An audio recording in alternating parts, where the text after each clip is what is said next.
আপনি হয়তো অনেকবার শুনেছেন যে মক্কার পবিত্র কাবার উপর দিয়ে বিমান উড়ে না, কাবার উপর পাখিরাও বসে না, এমনকি কাবার উপর দিয়ে পাখিরা উড়েও যায় না। কিন্তু কেন? এখানে কি কোনো চুম্বকীয় শক্তি রয়েছে, না অন্য কিছু? মক্কার কাবার উপর দিয়ে পাখি ও বিমান উড়ে না বলে দাবি করেন অনেকেই। এমনও কিছু দাবি করা হয়েছে যে কাবা পৃথিবীর কেন্দ্রে অবস্থিত। তাহলে এটাই কি সত্য, না এর পিছনে রয়েছে কোনো অলৌকিক রহস্য? হ্যালো ফ্রেন্ডস, আমি বনি লস্কর। আজকে আমরা জানবো কাবার উপর দিয়ে পাখিরা কেন উড়ে না এবং বিমানও কেন উঠতে পারে না। ভিডিওটি আপনারা শেষ পর্যন্ত দেখতে থাকেন, অবশ্যই আপনার উত্তরটি পেয়ে যাবেন। হজযাত্রীদের নিরাপত্তার জন্য মক্কার চারপাশে হেলিকপ্টার ঘুরতে দেখা যায়। মক্কার গ্র্যান্ড মসজিদের কেন্দ্রে অবস্থিত কাবা মুসলমানদের একটি পবিত্র স্থান হিসেবে বিবেচিত হয়। কাবা পৃথিবীর কেন্দ্রে অবস্থিত। আমরা জানি পৃথিবী একটি বৃত্তাকার এবং কাবা সেই পৃথিবীর পরিধির একটি বিন্দু মাত্র। কাবাকে পৃথিবীর কেন্দ্র বলে দাবি করা যৌক্তিকভাবে ভুল, কারণ কোনো গোলাকার বস্তুর কেন্দ্র বা সেন্টার হয় না। উদাহরণস্বরূপ, আপনার হাতের মধ্যে একটি বল নিন এবং সেই বলের সেন্টারটি বের করেন। বলের যেমন কোনো সেন্টার নেই, কোণ নেই, তাই বলা যায় যে কোনো বৃত্তাকার বস্তুর সেন্টার বার করা যায় না। এখন আসি কাবার উপর দিয়ে প্লেন উড়ে না কেন। মক্কা শহরের কাবার উপর দিয়ে ফ্লাইট চলাচল ধর্মীয় কারণে নিষিদ্ধ করা হয়েছে, বৈজ্ঞানিক কারণে নয়। সৌদি আরবের একটি মিডিয়া আউটলেট অ্যান্টি রোমাস অথরিটির মতে মক্কার উপর দিয়ে বিমান উড়ে যাওয়ার নিষেধাজ্ঞা রয়েছে, কারণ হজযাত্রীদের বিরক্ত না করা এবং পবিত্র স্থানকে সম্মান করার জন্য।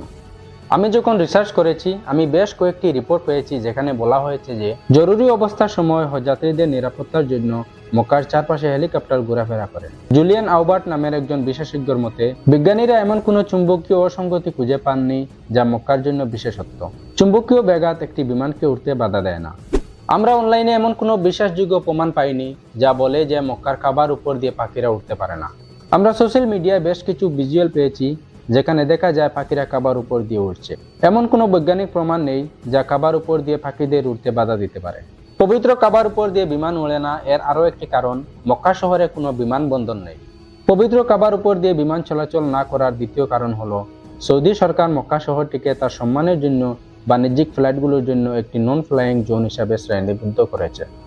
পবিত্র কাবা ও মক্কা শহরের উপর দিয়ে বিমান উড়ার অনুমতি না দেওয়ার তৃতীয় কারণ হলো, অমুসলিমদের মক্কায় ভ্রমণের অনুমতি নেই।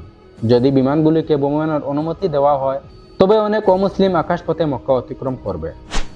মক্কা বিশ্বের এমন একটি শহর যা সারা বছর ধরে সবচেয়ে বেশি পর্যটকদের আকর্ষণ করে। হজ ও উমরার জন্য মানুষকে মক্কায় পৌঁছাতে হয়। মক্কা শহরটি জেদ্দা থেকে প্রায় 90 কিলোমিটার দূরে অবস্থিত।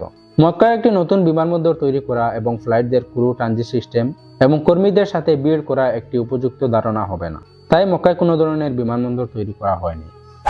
সংক্ষেপে বলা যায় যে ধর্মীয় কারণে কাবার উপর দিয়ে বিমান উড়ানোর উপর সাধারণ নিষেধাজ্ঞা রয়েছে, তাই বিমানগুলো মক্কার আকাশসীমা এড়িয়ে চলে।